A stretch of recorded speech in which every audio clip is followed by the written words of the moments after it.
I'm Audrey Wilson, 32, and I just dropped $3,000 on what was supposed to be the New Year's party of the century at my downtown Chicago condo. I called Mom, bursting with excitement about my promotion and the celebration I'd planned. Her response? "Oh, honey, about that. You're not going to be able to have your party. Nathan and his kids are moving into your place." My brother always was the golden child, but this time they'd gone too far. Families are supposed to support each other, not take advantage. Little did they know what I had in store for them. Before I dive into this wild story, let me know where you're watching from in the comments. Hit that like and subscribe button if you've ever dealt with entitled family members. Trust me, you'll want to see how this unfolds. Growing up in Oak Park, a middle-class suburb of Chicago, I learned early on that the Wilson family had an unspoken hierarchy. Nathan, my older brother by 4 years, was the firstborn son who could do no wrong. Melanie, younger than me by 3 years, was the baby of the family who needed constant protection. And me? I was the responsible middle child, expected to be self-sufficient while simultaneously supporting everyone else. Our modest 3-bedroom home became the stage for countless instances of unequal treatment. I still remember my 16th birthday when my parents promised to help with a used car like they had for Nathan. When the time came, Dad sheepishly explained they'd use the money for Nathan's college tuition instead. You understand, right? You're so good at saving anyway. Meanwhile, 2 years later, Melanie got not just a car but a brand new Honda Civic because the roads are more dangerous now than when you were learning to drive. Nathan had always been charismatic but irresponsible. In high school, he was the football star who barely maintained the GPA needed to stay on the team. Teachers loved him despite his mediocre performance because he could charm anyone with his easy smile and quick jokes. When he barely scraped into a state college, my parents celebrated like he'd gotten into Harvard. Meanwhile, I graduated valedictorian, earned a full academic scholarship to Northwestern, and got a lukewarm "we always knew you'd do well" from my parents. The pattern continued when Nathan dropped out after 2 years to find himself, cycling through jobs ranging from bartending to car sales to real estate, never sticking with anything long enough to build a career. At 25, he married Sophia, a sweet but naive woman who seemed to believe she could reform him. Their wedding was an extravagant affair that my parents drained their savings to fund. 3 kids followed in quick succession. Emma, Liam, and Mason, now 12, 9, and 7. Throughout their marriage, Nathan bounced between periods of unemployment and commission-only sales jobs, while Sophia worked as a nurse to provide stability. While Nathan was building a family on shaky foundations, I was methodically constructing my career. After graduating with honors in marketing, I started at Horizon Media as an assistant, working 60-hour weeks and eating ramen to save money. Every promotion came through sweat and strategic moves, not family connections or lucky breaks. 5 years ago, at 27, I finally saved enough for a down payment on my condo, a beautiful 2-bedroom with a view of Lake Michigan that I fell in love with instantly. The day I signed those papers was possibly the proudest moment of my life. My parents attended the small housewarming I hosted, but spent most of the evening talking about how Nathan was this close to a big break in commercial real estate. Diana and Marcus, colleagues who'd become close friends, were the ones who truly celebrated my achievement. They'd witnessed my dedication, staying late to perfect presentations and taking on projects no one else wanted. Diana, our creative director, had become a mentor, while Marcus from the analytics team had partnered with me on campaigns that drove unprecedented results for our clients. When Nathan and Sophia's marriage began unraveling last year, it wasn't a surprise to anyone except perhaps my parents. The final straw came when Sophia discovered Nathan had been hiding substantial gambling debts. She filed for divorce, and suddenly Nathan was facing the consequences of years of poor decisions. Through it all, I continued climbing the corporate ladder at Horizon Media. Last month, after successfully landing the Tucker Industries account, A client everyone said was impossible to get. I was promoted to marketing director. The promotion came with a substantial raise and greater visibility in the company. For the first time, I felt like my professional life was exactly where I wanted it to be. The New Year's party was meant to be a celebration of this milestone, my first time hosting colleagues in my home as their equal in leadership. I'd planned everything meticulously, catering from Chicago's best tapas restaurant, a bartender specializing in craft cocktails, and subtle but elegant decorations that would transform my already beautiful space into something magical for the evening. As I shared these plans with Diana over lunch, she raised her glass in a toast. To Audrey, finally getting the recognition she deserves. If only my family felt the same way. The phone call that changed everything came on a Tuesday evening in early December. I was finalizing the menu for the New Year's party when my phone lit up with Mom's name. "Hey, Mom," I answered, excited to share details about the promotion I'd texted her about earlier. "Audrey, sweetie," she began, her voice carrying that forced cheerfulness I'd come to recognize as a prelude to unwelcome news. "How are you?" "Great. Did you get my text about the promotion?" "I'm officially marketing director now." "Oh yes, that's nice, dear." "Very nice." The dismissal was subtle but clear. "Listen, I'm calling about Nathan. The divorce was finalized yesterday." My stomach tightened. "Is he okay?" "Well, he's lost the house." Sophia's lawyer was just ruthless. After all he's been through, now he and the kids have nowhere to go. I sighed, already sensing where this was heading. That's tough. Has he looked into apartments? I could help him find something in his price range.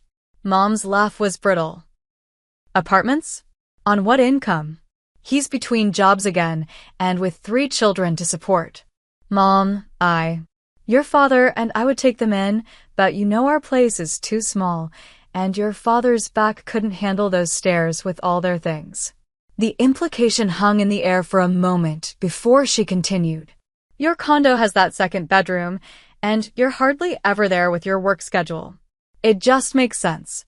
I gripped the phone tighter. Mom, I have the New Year's party coming up. I've already paid the deposit, and it's important for my career, too. Oh, about that, she interrupted. You're not going to be able to have your party. Nathan and his kids are moving into your place.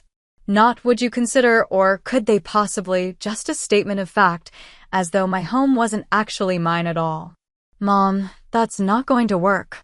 My condo barely fits me and my home office, let alone 4 additional people.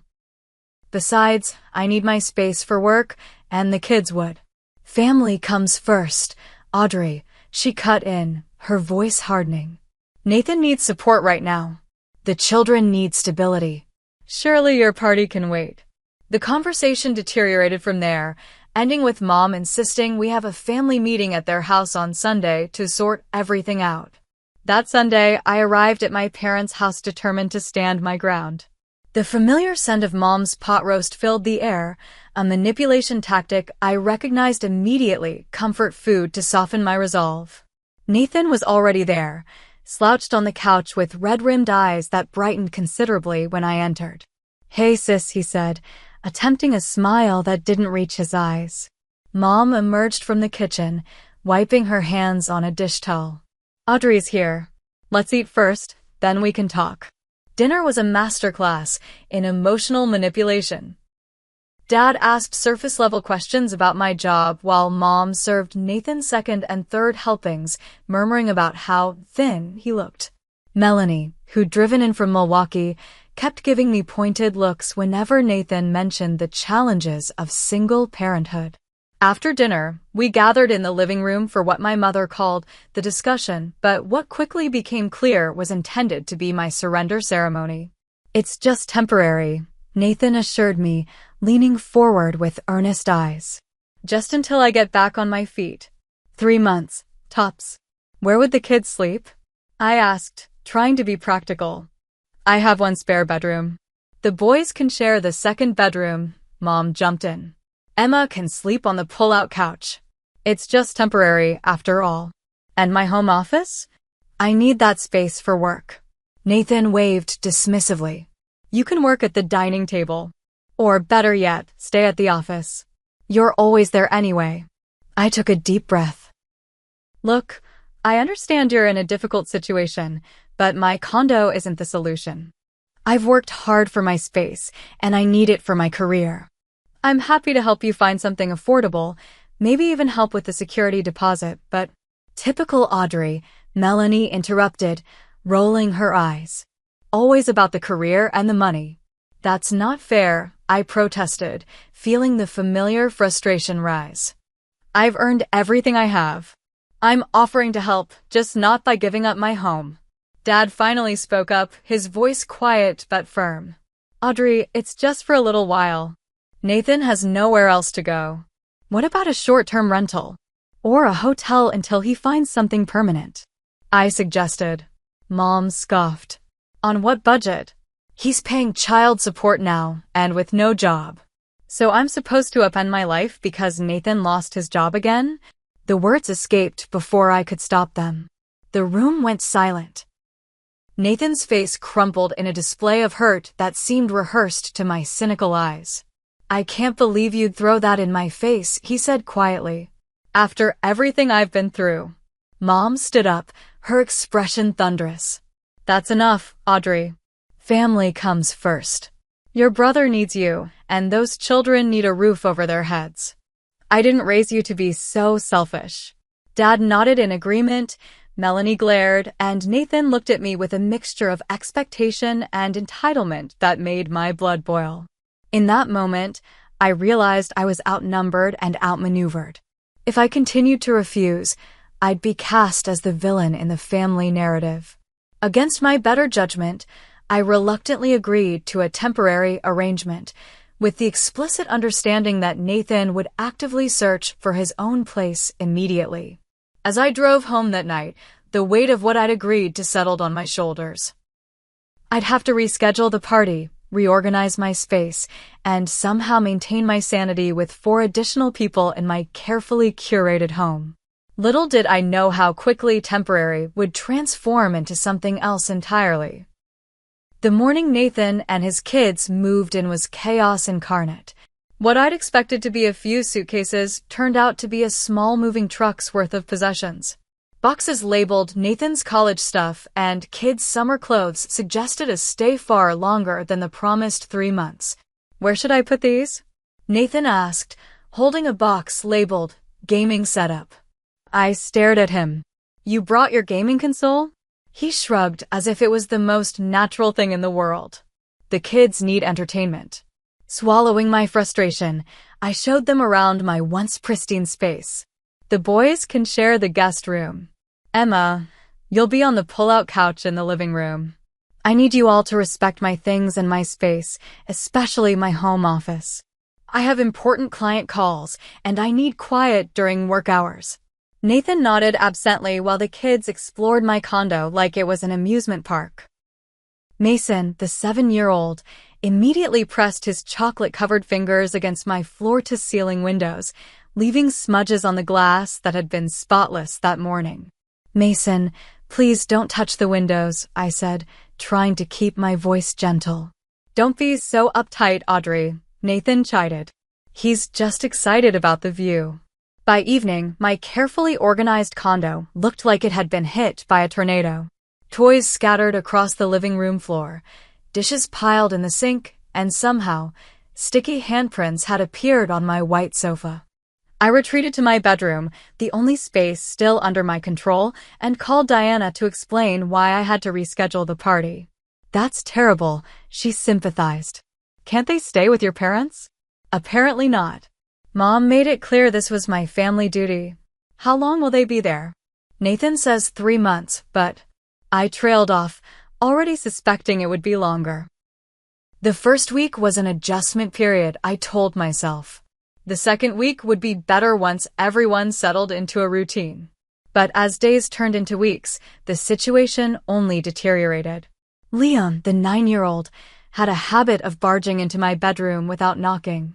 Emma, at 12, had appropriated my expensive skincare products without asking. Mason continued his campaign to leave fingerprints on every surface in my home. Nathan, meanwhile, had made exactly zero progress in finding his own place. When I asked about his job search during week 3, he waved vaguely about leads and connections that never seemed to materialize into interviews. My work began to suffer. Client calls were interrupted by children arguing or Nathan's booming laugh as he played online games with friends. My carefully organized files were moved or misplaced. One morning, I discovered Mason had used my client presentation as a coloring sheet. "Nathan, this has to stop," I confronted him after finding my favorite cashmere sweater in the washing machine, now sized for a doll. "The kids need boundaries, and you need to be actively looking for a place." "I am looking," he insisted. "It's not easy with my credit score after the divorce. But I've got a promising lead on a sales position. Once that comes through, things will turn around." I'd heard this same promise for weeks. "And when will that be?" He shrugged. "Soon. These things take time." My parents were no help. Every time I called to express my frustration, Mom would remind me about family first and how the children need stability.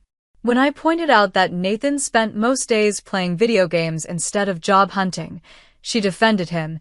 "He's going through a difficult time. He needs to decompress." The situation reached a new low when I returned from a business trip to find my home office had been rearranged. My desk was pushed against the wall, my filing cabinet was missing, and a gaming console had been set up on my workspace. "Where are my files?" I demanded when Nathan finally emerged from the kitchen. "Oh, I put them in storage. The kids needed a place to play their games when it rains." "Your office has the best lighting." "Nathan, that room is off limits. I need it for work." He had the audacity to look offended. "You're barely here anyway. You were gone for 3 days, and when you are home, you're always working. The kids need space too, you know." That night, I overheard a phone conversation between Nathan and Mom that made my blood run cold. "Yeah, she's getting upset about the office thing, but she'll get over it," Nathan was saying. "I think we need to discuss a more permanent arrangement. The rental market is insane right now, and with my credit. Besides, the kids are settled in school now, and changing districts again would be disruptive." Mom's response was muffled, but Nathan's reply was clear. 6 months minimum, maybe through the end of the school year. She can afford it. "Did you see her latest promotion announcement on LinkedIn? Director level now." I stood frozen in the hallway, the realization crashing over me like ice water. This was never meant to be temporary. Nathan had no intention of leaving, and my parents were enabling him every step of the way. The next morning, I discovered the final straw. While searching for a missing client contract, I found Nathan had been through my financial documents. Statements were out of order, and my checkbook had been moved from its usual place. When confronted, he didn't even deny it. "I was just curious about your mortgage rate," he said casually. "Thinking about refinancing options if I buy a place." "If," I repeated. "I thought the plan was when, not if." He shrugged again, that infuriating, non-committal gesture I'd grown to hate. "Well, you know, with the market like it is." I called for another family meeting, determined to set things straight. This time, we gathered at my condo so my family could see firsthand how crowded and chaotic the situation had become. "This isn't working," I stated firmly. "Nathan hasn't made any progress finding a job or an apartment. My work is suffering, and my space has been completely taken over." Instead of support, I was met with a wall of resistance. "The children seem perfectly happy here," Mom observed, willfully ignoring the mess and tension. "Nathan needs more time," Dad added. "Jobs don't grow on trees." "Maybe," Melanie suggested with false innocence, "it would be easier if you found a smaller place for yourself. Something closer to your office, since you're always there anyway." I stared at her, stunned. "You want me to move out of my own home?"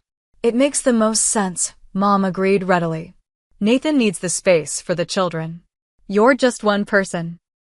In that moment, Looking at their expectant faces, the truth hit me with stunning clarity. To my family, I wasn't a person with needs and boundaries. I was a resource to be tapped whenever Nathan failed. My success wasn't something to celebrate. It was something to exploit. I'd never been a daughter or sister to them. I'd been a safety net, an insurance policy, a backup plan. And I was done with it. The realization that my family saw me as nothing but a convenient solution to Nathan's problems changed something fundamental inside me. Still, I tried one last time to salvage the situation, setting clear deadlines and boundaries with my brother. "You have 4 weeks to find a job and secure an apartment," I told him firmly. "I'll help with the security deposit if needed, but this arrangement ends on January 31st. Nathan nodded with feigned sincerity. "Absolutely. I'm on it." For exactly 3 days, he made a show of scrolling through job listings and apartment websites. By day 4, he was back to his gaming console, the job search forgotten. I was working late at the office one Friday, the only place I could concentrate these days, when my phone pinged with a text from my neighbor, Patricia. "Is your brother having a party? Lots of noise coming from your place. Thought you should know." My stomach dropped. I hadn't authorized any gathering. Rushing home, I walked into what could only be described as chaos. At least a dozen people I'd never met were scattered throughout my condo. Music blasted from speakers I didn't recognize. The distinct smell of marijuana hung in the air despite my strict no-smoking policy. And there, in the center of it all, was Nathan, laughing with a beer in hand as if he owned the place. "What is this?" I demanded, voice barely audible over the music. Nathan spotted me and grinned. "Hey, sis. Just a few friends over to watch the game. Want a beer?" I stared at the scene in disbelief. Someone had spilled red wine on my cream-colored rug. My carefully curated bookshelves had been rearranged to make room for bottles of liquor. And most horrifying of all, a man I didn't know was rummaging through my wine refrigerator, pulling out a bottle of Chateauneuf du Pape I'd been saving for a special occasion. "That's a $300 bottle of wine," I said, snatching it from his hands. The man looked at me like I was speaking a foreign language. "Nathan said help ourselves." I turned to my brother, fury building. "Everyone needs to leave. Now." Nathan rolled his eyes. "Don't be such a buzzkill, Audrey. It's just a little get-together. In my home, with my things. Without my permission." He laughed, addressing his friends. "See what I mean? Always so uptight about her precious things." Something snapped inside me. "Out!" I shouted, loud enough that the music seemed to dim in comparison. "Everyone who doesn't live here, get out right now." The party guests, sensing real anger, began to shuffle awkwardly toward the door. Nathan watched them go with an expression of amused embarrassment, as if I were a child throwing a tantrum. When the last stranger had left, I confronted him. "This is completely unacceptable. You can't just take over my home like this." "Technically, it's our home now," he replied with maddening casualness. "Mom said." "I don't care what Mom said. This is my condo.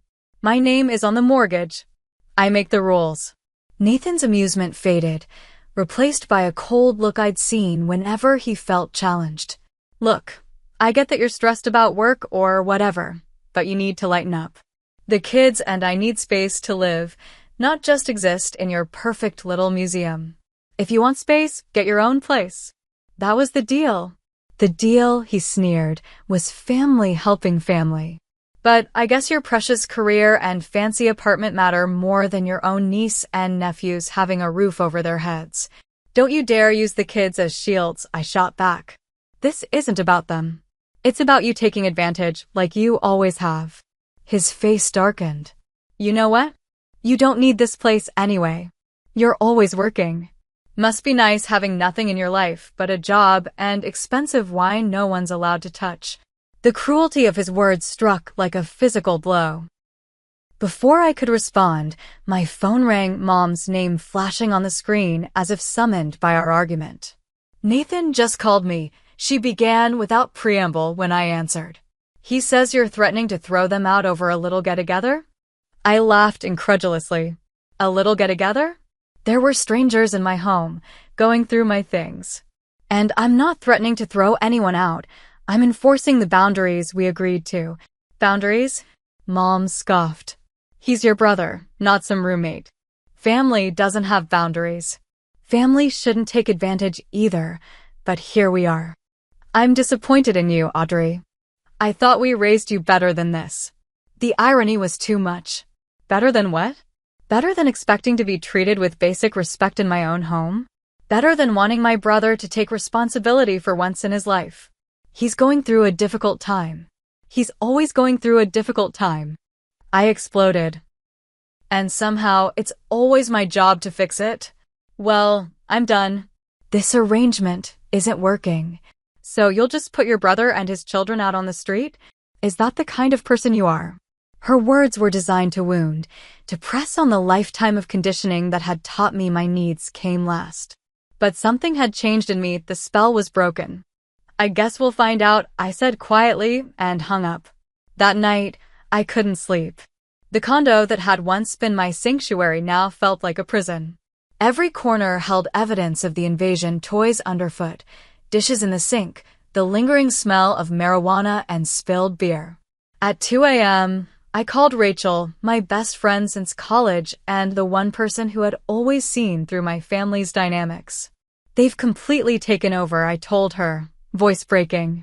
And now they're making me feel like I'm the unreasonable one for wanting my home back. Rachel's voice was clear and firm. Because that's how they've always operated, AUD. They take and take, and when you finally say enough, they act like you're the villain. Mom suggested I should move out, I admitted. Like I should be the one to leave my own home. And are you considering it? She asked carefully. The question hung in the air. Was I? Had I been so thoroughly conditioned to sacrifice for Nathan that I was actually contemplating giving up my home? No, I said finally, the word feeling like freedom. No, I'm not. Good, Rachel said. Because I think it's time you put yourself first for once. They're counting on you bending like you always have. What would happen if you didn't? What would happen indeed? As dawn broke, I lay awake, a plan forming in my mind. It wasn't about revenge. It was about reclaiming my life and my space. It was about finally breaking the pattern that had defined our family dynamic for decades. Nathan and my parents had pushed me to a breaking point, but in doing so, they'd inadvertently liberated me from the obligation to keep sacrificing. They'd shown their true colors so clearly that I could no longer pretend this was about family love or support. And with that clarity came a strange sense of peace. For the first time in my adult life, I knew exactly what I needed to do, not what would please my family or minimize conflict, but what was right for me. The decision made, I finally drifted off to sleep, more certain than I'd ever been. The next morning, I woke with purpose. Nathan and the kids had plans to visit my parents for the day, a small mercy that would give me the privacy I needed. As soon as they left, I pulled out my phone and made the first of many calls. Jessica, my real estate agent and friend, answered on the second ring.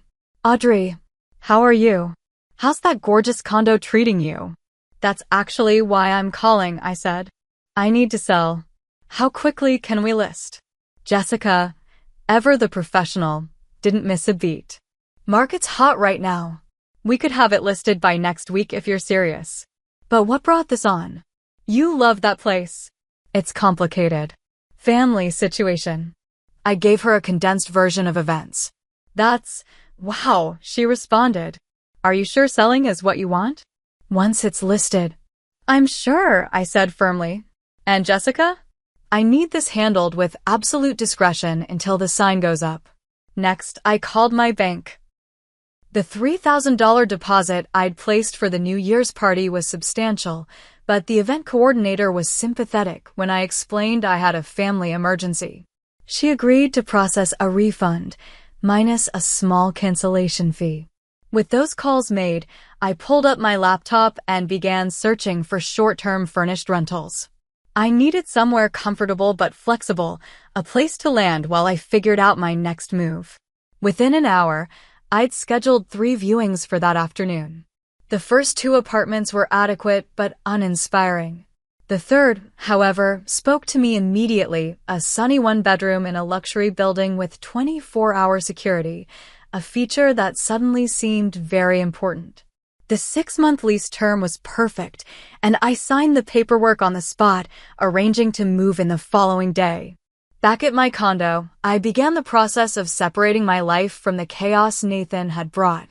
I created a detailed inventory of my valuable possessions: artwork, electronics, jewelry, and my wine collection. Anything irreplaceable or particularly valuable would come with me. The rest could stay until the condo sold. I collected all my important documents, passport, birth certificate, financial statements, and property records, and secured them in a portable safe. My computer and external hard drives containing work projects were packed carefully into padded cases.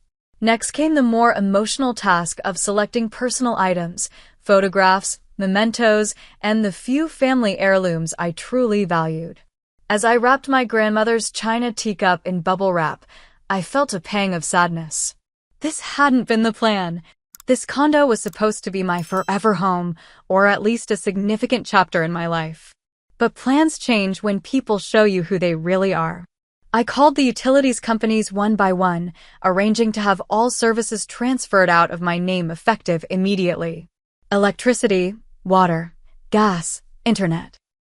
All would continue for a brief period under the building's emergency provisions, but would require new accounts within days. The cable company asked if I wanted to transfer service to my new address. No, I said, a small smile playing at my lips. I won't be needing it. Throughout the afternoon, I methodically packed my life into suitcases and boxes, taking only what mattered most. The furniture could stay. Most of it had been chosen to match the condo's aesthetic anyway. As evening approached, I called Rachel. It's done, I told her. I've signed a lease on a new place and listed the condo. How do you feel? She asked. I considered the question carefully. Lighter, I finally said. Like I've set down something heavy I've been carrying for years. When are you telling them? I'm not, I replied. I'm leaving a letter. Nathan returns tomorrow with the kids. By then, I'll be gone. Rachel was silent for a moment. You don't think you should tell them face to face? Why? So they can manipulate me into changing my mind? So Mom can cry and Nathan can make me feel guilty about the kids? No. I've made my decision. Okay, she said. Do you need help moving your things? Yes, please. Can you come over early tomorrow? I want to be out before they get back. The next morning dawned clear and cold, a perfect January day for new beginnings. Rachel arrived at 8 a.m. with coffee and determination.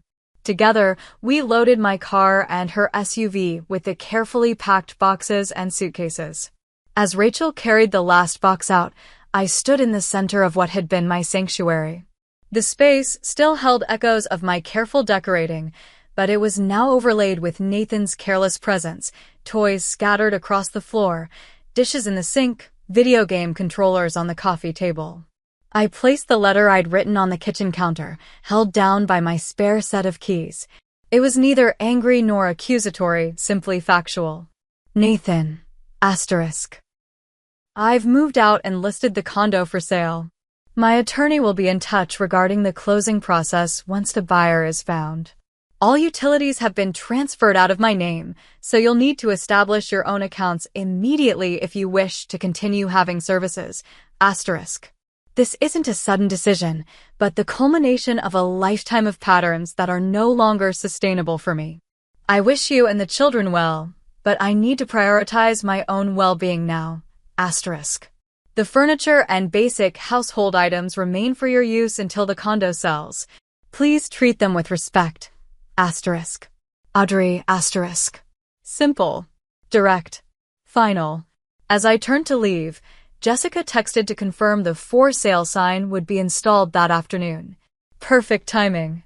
I took one last look around, not at what was being left behind, but at what I was walking away from. The expectation that my needs would always come last, the assumption that my success was a resource to be tapped whenever Nathan failed, the belief that family obligation trumped personal boundaries. I locked the door behind me, knowing I wouldn't use that key again. Rachel was waiting by the cars. Ready? I nodded, surprising myself with my lack of tears. More than ready. As we drove away, I didn't look back at the building that had been my home. Instead, I looked ahead, to the life I was choosing, one where my worth wasn't measured by my usefulness to others, but by the respect I showed myself. It felt like freedom. The first call came 3 hours after I'd settled into my new apartment. Nathan's name flashed on my phone screen, but I let it go to voicemail. Then came the texts, a rapid-fire barrage of disbelief and anger. WTF, Audrey? Is this some kind of joke? Call me right now. They're putting up a for sale sign. I muted the notifications and continued unpacking, arranging my cherished possessions in the sunlit space of my temporary home. It felt peaceful here, the silence a luxury after weeks of chaos. My phone lit up again, Mom this time. I declined the call, but she immediately called back. And again. And again. On the 5th attempt, I finally answered. How could you do this? She demanded, voice shaking with anger. You've left your brother and his children with nothing. That's not true, I replied calmly. They have a roof over their heads until the condo sells, which could take months. That's more than enough time for Nathan to find a job and secure his own place. The utilities are already shutting off. The internet is gone, and the electric company says they'll disconnect service tomorrow if no one sets up a new account. Yes, I transferred everything out of my name. Nathan will need to establish his own accounts. With what money? She cried. He doesn't have the deposits they're asking for. I felt a twinge of guilt, but pushed it aside. That's not my problem anymore, Mom. Nathan is an adult. He needs to figure this out himself. I can't believe you're being so cold, she said, voice lowering to that disappointed tone I'd heard my entire life. This isn't how we raised you. No, I agreed. You raised me to believe my needs didn't matter if Nathan needed something. You raised me to be the responsible one while letting him off the hook for everything. Well, I'm still being responsible for myself for once. The line went silent for a moment. Then, your father wants to speak with you. Dad's voice came through, gruff and uncertain. Audrey, this isn't like you. You've always been the level-headed one. It was the first time he'd acknowledged any positive quality in me in years, and it was still framed as a criticism of my current actions. Dad, where were you when Nathan took over my home office? Where were you when Mom suggested I should be the one to move out of my own condo? This isn't a sudden decision. It's been building for years. We can work this out, he said, sounding old and tired. Come over for dinner tonight.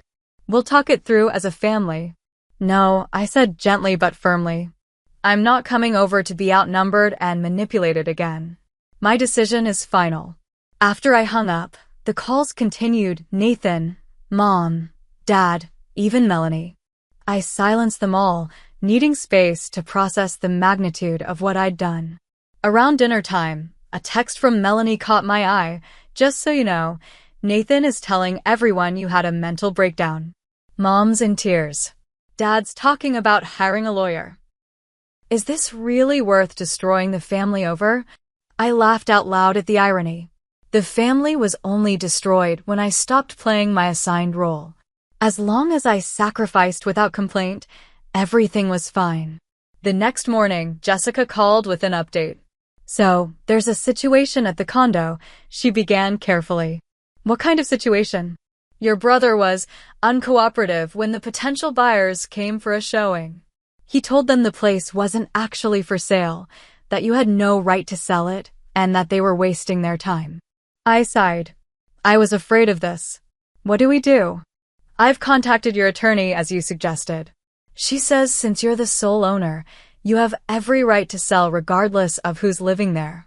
However, she recommends sending Nathan a formal notice to vacate to establish a paper trail in case this gets complicated. Do it, I said without hesitation. The formal notice apparently sparked a new wave of family outrage.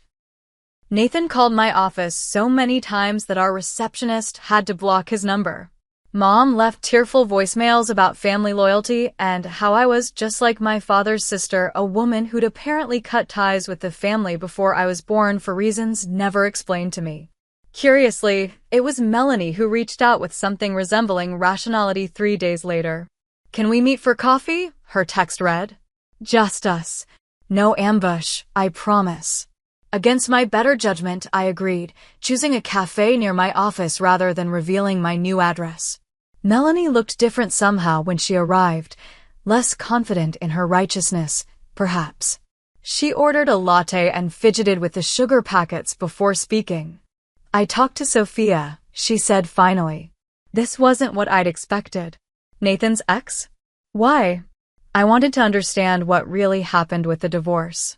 Nathan's story didn't add up. I waited, sensing there was more.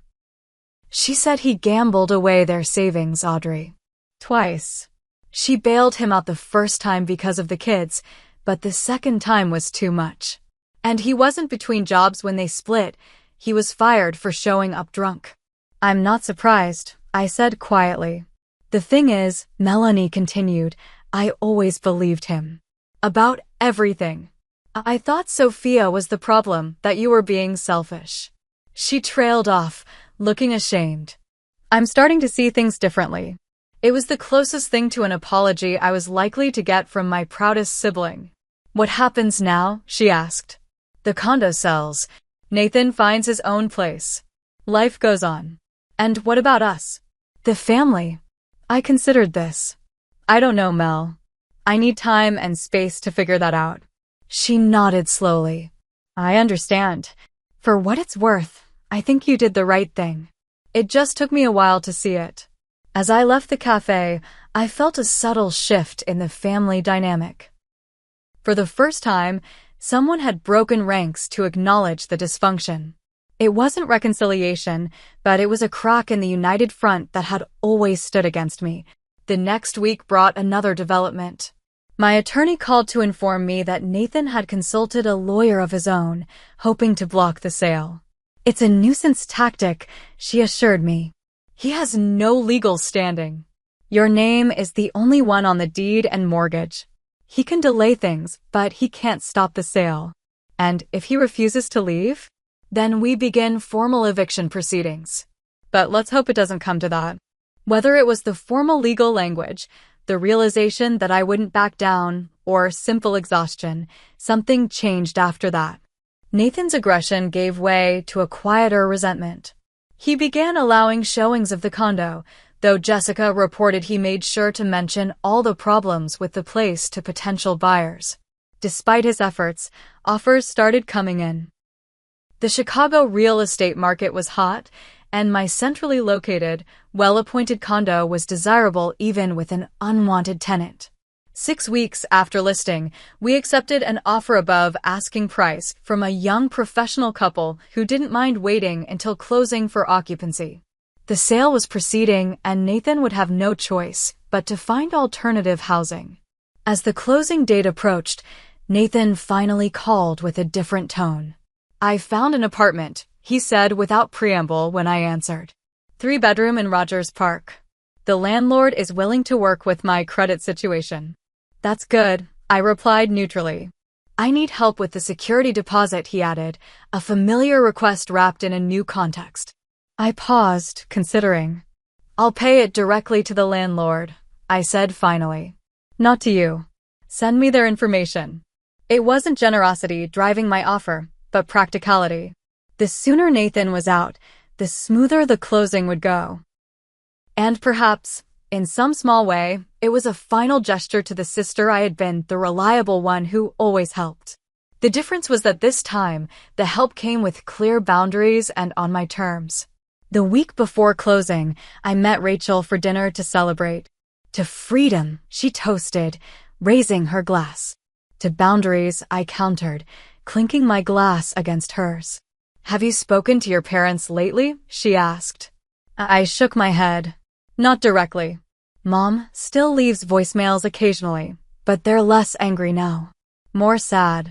Dad sent an email asking if we could put this unfortunate situation behind us once the sale is final. And will you? I considered the question carefully. Not in the way he means. I'm not going back to being the family safety net.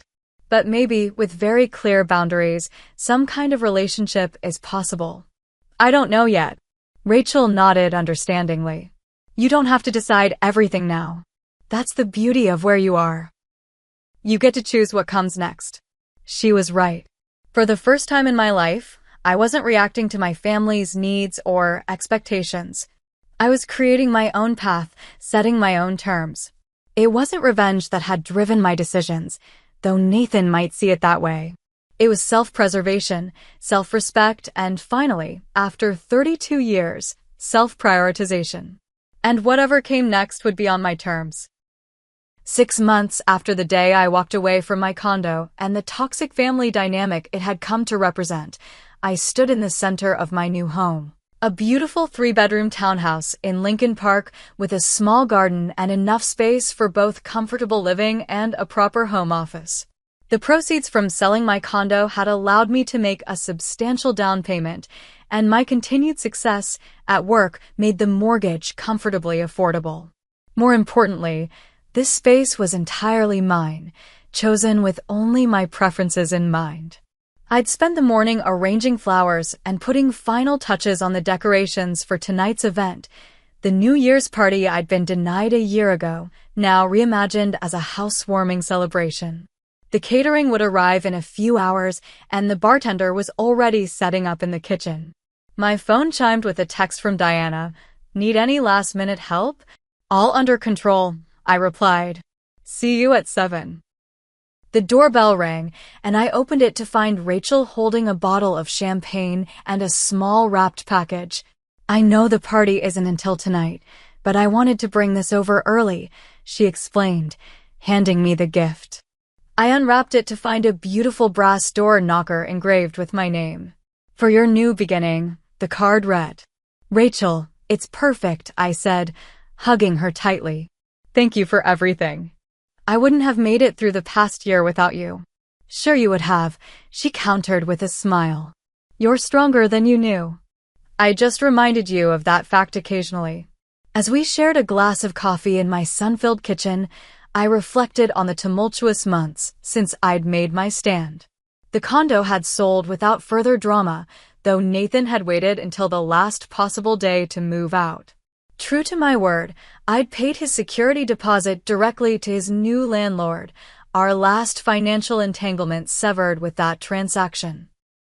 My relationship with my family had entered a new phase, one characterized by careful distance and slowly rebuilding trust. Mom had eventually stopped leaving guilt-laden voicemails and begun sending tentative texts instead, asking about my work and my new place without making demands. Dad, in his reserved way, had reached out with an email that had surprised me with its self-awareness. I've been thinking about the patterns in our family, he'd written. I didn't realize how much we'd come to depend on you handling everything Nathan couldn't. It wasn't fair. It wasn't quite an apology, but from my stoic father, it was significant. Melanie and I had begun rebuilding our relationship over occasional brunches where we carefully avoided family drama in favor of reconnecting as adults with separate lives. She'd confided that her own marriage was struggling, but unlike in the past, she wasn't expecting me to solve her problems, just to listen. As for Nathan, we remained distant. He'd sent a Christmas card with a photo of the kids and a stiffly formal note about how they were adjusting well to their new school. I'd responded with gift cards for the children and a neutral greeting. It wasn't reconciliation, but it was civil, a vast improvement over the chaos of a year ago. Professionally, the boundaries I'd established in my personal life had extended to my work as well.